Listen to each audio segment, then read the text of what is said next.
Well, hello, Bournemouth fans. Hope you're doing okay. We've got a different type of video today called What the Club Means to Me. Now, you'll have seen after each and every match, we do a full-time free-for-all where fans can have their say about the game and just basically let loose. It's an emotional time for everyone at the moment. And one fan that came on in particular that told his story that many people were really touched by. He only just touched on the story, but he got a lot of love and outpouring of love on Twitter and on Instagram. It is Cherries fan Reese. How are you, buddy? I'm good, thank you. You?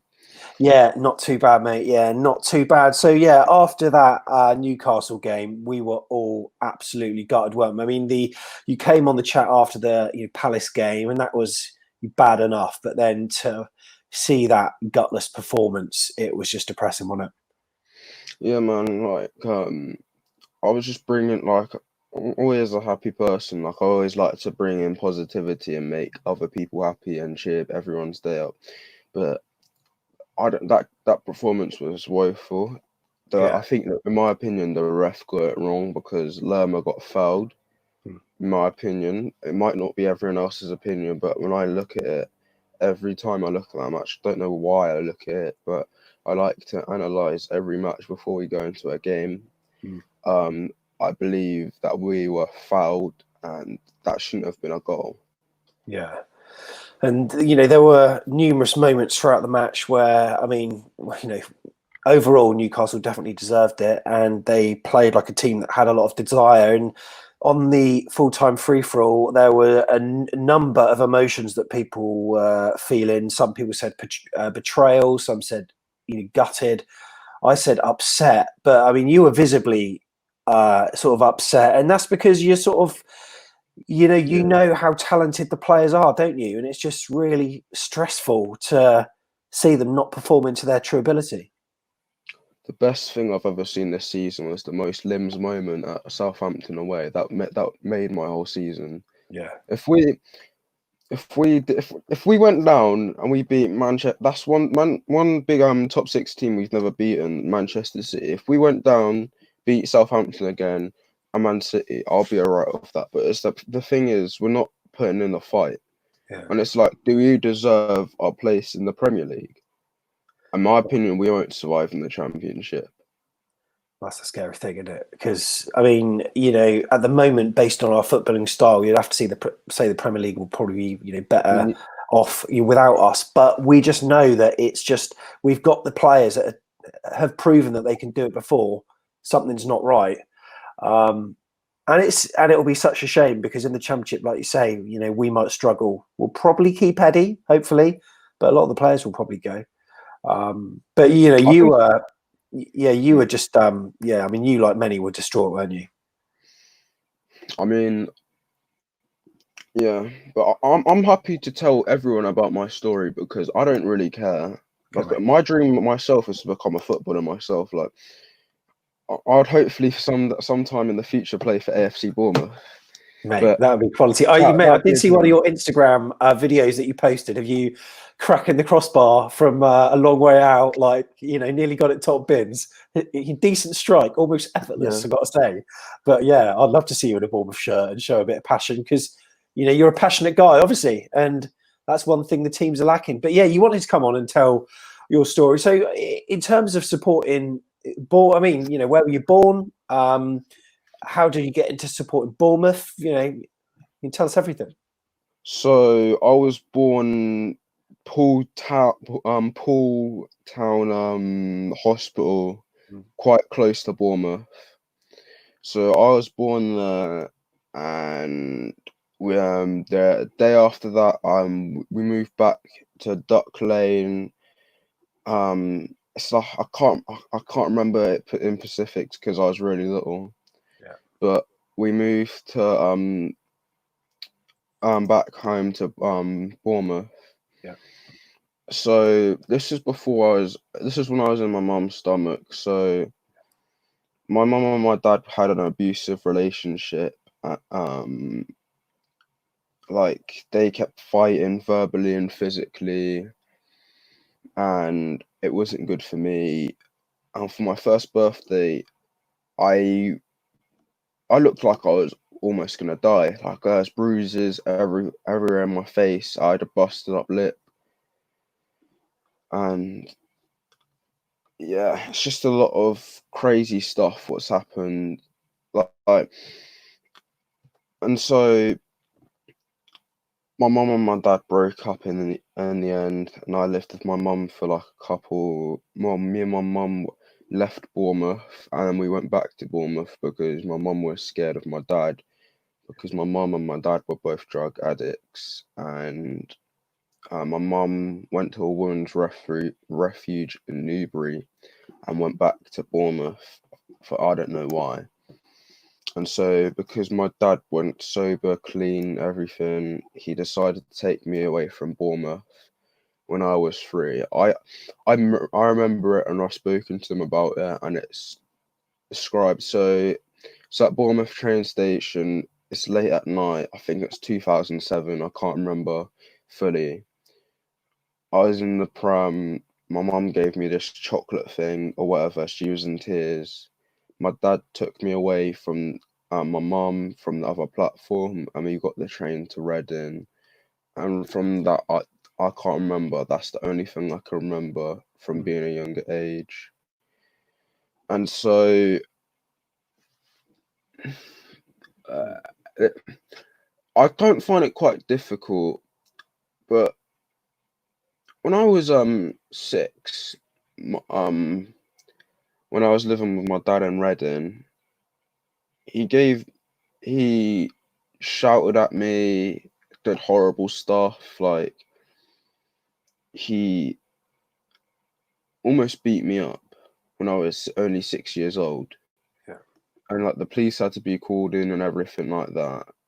And so I don't remember my dad and my mum that well.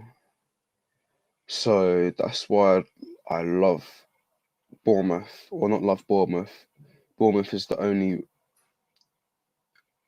not identity, but Yeah. it's the only place I can remember from my parents. It's not a Yeah. good experience, but I mean, it's where you were born. Like it's the area that you sort of where you were I born. And have you lived in Reading since? yeah, I've got family in Bournemouth still. Like I've got an aunt. Well, not she's not family, but she was like a close friend to my mum, and um, I don't think speaks to my mum anymore. But she goes to Bournemouth games, and I speak to her here and there. But I look at her as an auntie. She's a lovely woman. Hmm. Something happened in 2014. My mum, I'm not going to name this person, but the Bournemouth Echo posted something about my mum beating up a 92-year-old woman because the 92-year-old woman called her a slut. My mum's not, from what my mum was went, I can't talk, sorry, from what my mum went through, um, her childhood was more fucked up than mine. That's why she's like a crazy person. Like it said, night woman from hell beat up a 92-year-old woman, and it has her whole entire name and surname, and it has the thing what upsets me about it is in the Bournemouth Echo that it has her surname in it, and that's my surname, Hmm. and so I don't care about that. That's just something stupid. But the main reason why I support this club was I think it was when I was in year 8 or year 7 where uh, a couple of my friends were quite sporty. They liked football. I liked playing football, Hmm. but I didn't know what team I supported. I didn't know which one was me. And I looked in the Premier League and I saw, oh, it's Bournemouth. I wouldn't expect my hometown to be in the Premier League. Hmm. And so ever since I've been so obsessed, like I always look at the pre-match press conferences. Yeah. Like always listen to BBC Radio Solent when I can't watch matches because I'm a massive fan of Chris Temple, Yeah. and I love their commentary. I prefer the commentary over any other commentators. Like they Agreed. make it so interesting. It's so creative. Um, I normally when I do my revision when Bournemouth are playing, I normally put it on my speakers over there.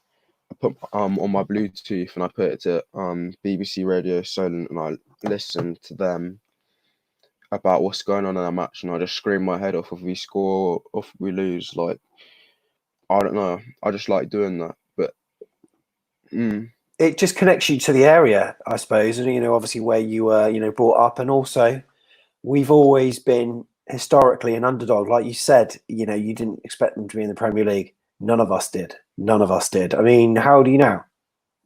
16. 16. So yeah, I mean, 2000 2004, 2005, in going on from that, we were having some very low moments. Minus 17 points in 2007. I mean, you've obviously seen all the documentaries and stuff on YouTube, so you know about our history, and it's about that sort of underdog, coming through and shining. And 2015, we sort of made the Premier League. So the club have got this sort of together. Anything is possible in motto. Does that sort of almost make you feel more part of it? Because you could have supported Reading, you could have, but you chose not to. I never liked Reading, to be honest. Hmm. We have much more incredible history than they do. I look at it together. Anything is possible because I've got two career choices. I either want to pursue my dream as a footballer, or I want to become an actor. Because I've done drama school since I was 9, and it's always made me it's made my self confidence go higher and made me much an happier person talking to our audience. Yeah, love that. So now I don't live. Coming back to that thing, I don't live with them people. I got adopted when I was 9. I was in care when I was 7 to 9 with the same lady, and I love that woman to bits. Like she's saved my life. Yeah. Like she's done so much for me. Like I call her my mum. I give her respect every day, and she does it same for me. Like she's the best ever woman who's done anything for me. Yeah. Oh, it sounds amazing. And do you have any communication at all with your parents? My dad, yes, but my mum's disowned me because I said to her I didn't want anything to do with her, and so she did. So she got a new phone number and moved up to Leeds. Yeah. But yeah, you feel as though the lovely lady that you still live with now. Yeah. Yeah. Amazing. And you've been, my mum. yeah, amazing. And have you been able to see many or any Bournemouth games in the flesh yet? Yeah. Oh, good man, good man. So you've been to Dean Court, quite a bit. And what have your highlights been when you've been watching us? I love the atmosphere. I love the rocking. I just like it. It's just a lovely place. I love the chants, halftime pies, scarf. Yeah. I just love everything like that. I haven't been to a Premier League home game because the point system. Like I'm hoping to go when everything's back to normal. I'm hoping to go to a Premier League game, at home if we do stay up. But I've only been to Brighton away, Forest Green, and the FA Cup. Two pre-season games, Lazio and Lyon, and that's it this season. The Brighton match, was that this season's one or last season's? This season's. Oh, sorry about that, mate. That was not a great result, was it? Last season's. Me too, mate. I didn't go either, but I know people that did, and that would have been unbelievable. I don't seem to have the best of luck when I watch Bournemouth on the road. I swear it. So I just, perhaps I need to stay at home and listen to Chris Temple and John Williams on the radio. But well, obviously this season's been a huge disappointment. What would your sort of message be to players if you could speak to them, directly and get your message across? Because, we can't do that as fans. We can't be in the stadium, and I think they need us. But what would your message be? First of all, yeah, don't be too risky. Play like you'd normally play. Don't think that you're in this relegation scrap. Think like try and pretend that you're mid-table or winning the Premier League. Pretend like look at the match against Villa. That was so much heart. Like you guys made my day. If you even watch this, like that and Brighton, those performances were over nothing. Like we're still in the relegation scrap. This is serious, yeah. But counter attack. Don't be too scared to counter attack.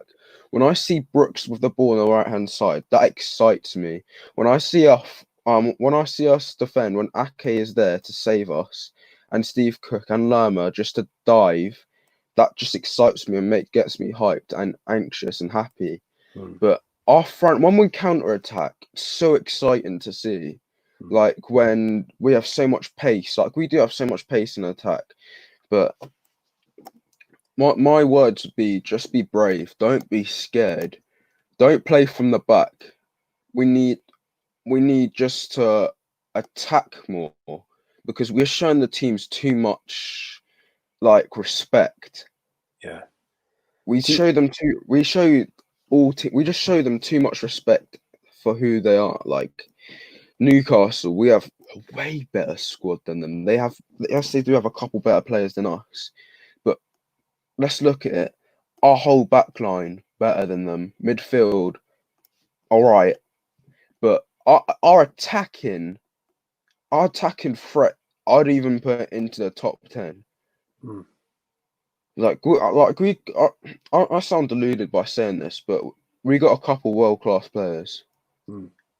I mean, I look at Ramsdale as an England international in a couple years' time. I look at Callum Wilson, and when he's on form, he is such a player.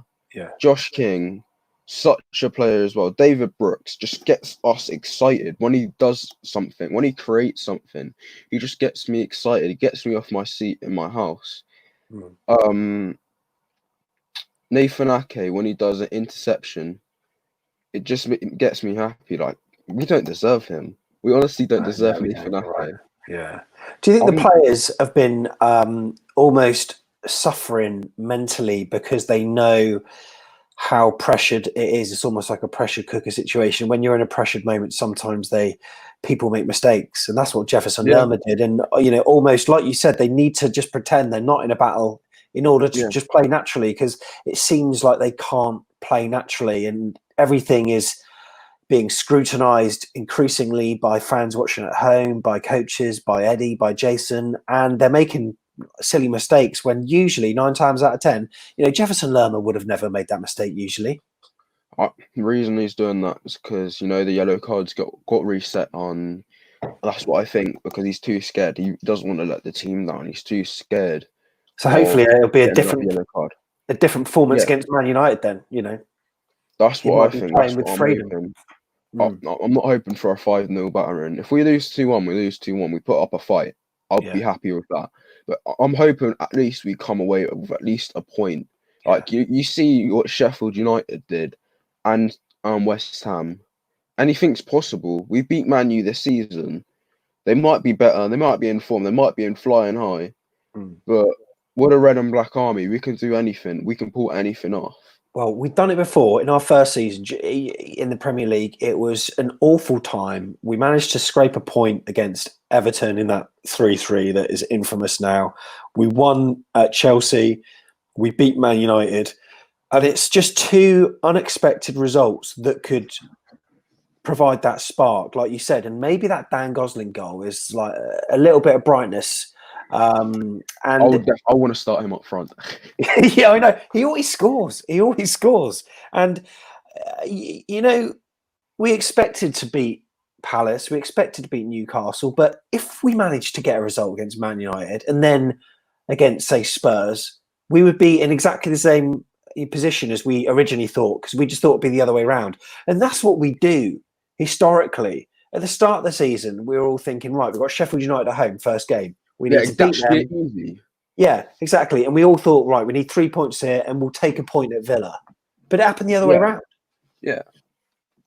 So who knows? I don't understand why Harry was on the bench. on that game. But in my opinion, yeah, Dominic not he has more goals than Dominic Solanke. Yeah, well, and if anyone wants to see Reese's views of Dominic Solanke, we won't speak about them here, but they are in one of the previous free-for-alls. But there are certain players that you like and certain players that you're I struggling to like. I love Junior Stanislas. I love Danjuma. I'm like I play like Stanislas and Wilson. Like I look at Callum Wilson as an ultimate idol. I've got like a picture in my bedroom.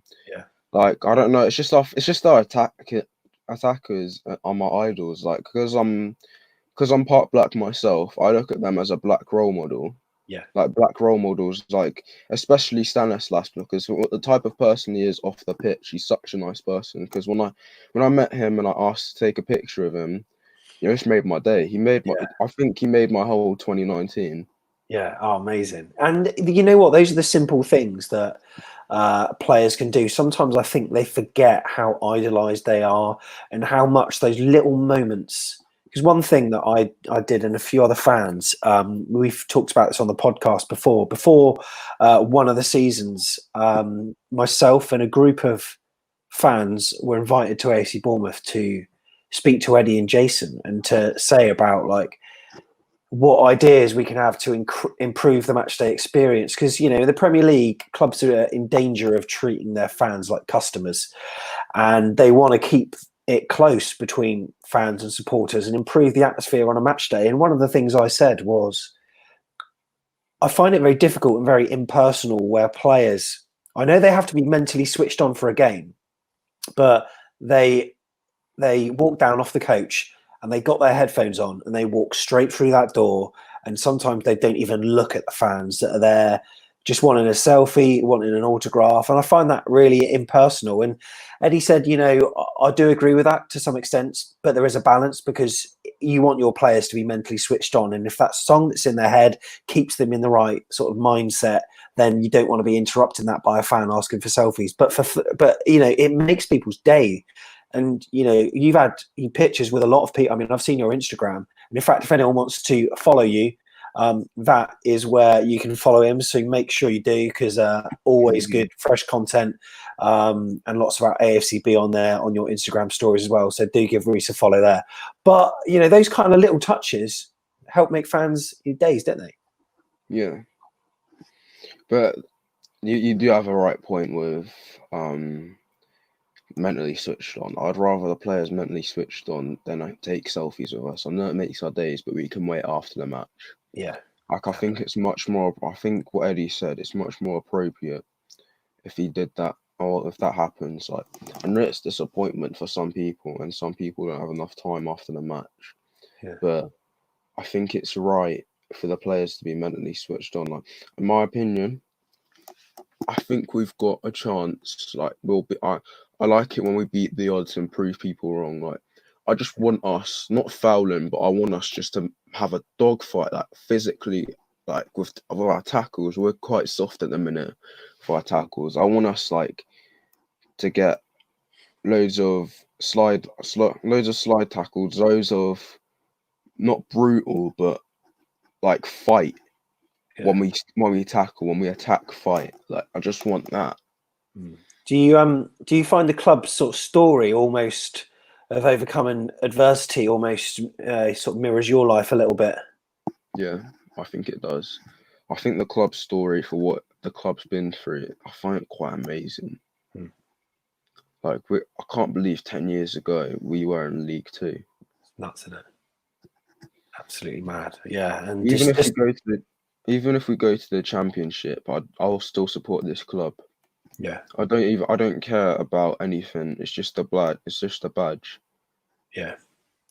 Well, we'll tell you what, mate. If we are in the Championship, we'll all be coming to Reading, so we'll be seeing, we'll be seeing you up there, and I'll be in the away end. I won't be at the home end because I'll be brutalised. But yeah, good man. That's what I like to hear. And chances of staying up at this point in time. What put a percentage on it? Do you think we've got like? Do you think it's 50-50 at this stage? Everyone has a chance. Like Norwich, they've completely gone.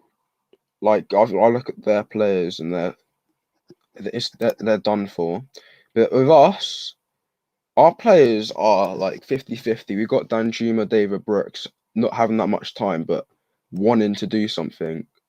Like it's half of the dressing room, half of them believe, but half of them have that doubt. We just need to get rid of that doubt. But in percentage, Yeah. I reckon I'm being nicer. I don't know if I'm being too nice, but I reckon we have a 40% chance of staying up in the Premier League. It's not a high. I don't know if you think it's high or low, but I think that's that's my. probably about right. I think that because Leicester are not in good form, Yeah. I reckon True. we can get something. They have never beaten us at home in the Premier League. Southampton, they've got a track record of beating us, but I reckon we can get a point. Everton, we've won 2-1, I believe, in the past. I reckon we can get a point. I reckon it either takes us 2 wins and a draw or 1 win and 2 draws. I reckon it either takes us 5 or 7 points, and Yeah. we'll be good for this season. Hope so, mate. Really do hope so. And mate, keep in touch with us, and I'll keep in touch with you, obviously. And remember, you can follow Reese on his Instagram there. Make sure you follow him. And in terms of your future, hopefully, it's going to be supporting Bournemouth as a Premier League club. But when you say like, footballer or actor, I mean, say the football don't work out and it's an actor. What kind of acting are we talking? Like Coronation Street or something, or on stage, or Yeah, what kind of stuff do you want to be doing? I actually like Coronation Street. I watch Coronation Street myself. Mate, I want to see you working behind the Rovers Return, or you're perhaps in the garage as a mechanic or something. You'd be quality. Either Coronation Street or I want to make it into Hollywood. Yeah. Well, mate, I'll be asking for your autograph if so, and if you come on the podcast, increase our views. That'd be Yeah. brilliant. Appreciate you coming on, telling your story, mate. I appreciate that it's hard to like talk about those times, but I'm glad the club gives you some comfort, and hopefully Yeah. the lads will put in a total shift, and we'll be able to watch Premier League football together again next year. Thank you very much for coming on, Reese. Thank you very much. And yeah, if you want to come on and tell your story about what the club means to you, then get in touch, because we'd be really delighted to have you on. But until then, up the cherries, and we'll see you in the next video. Back in the day! Back in the day!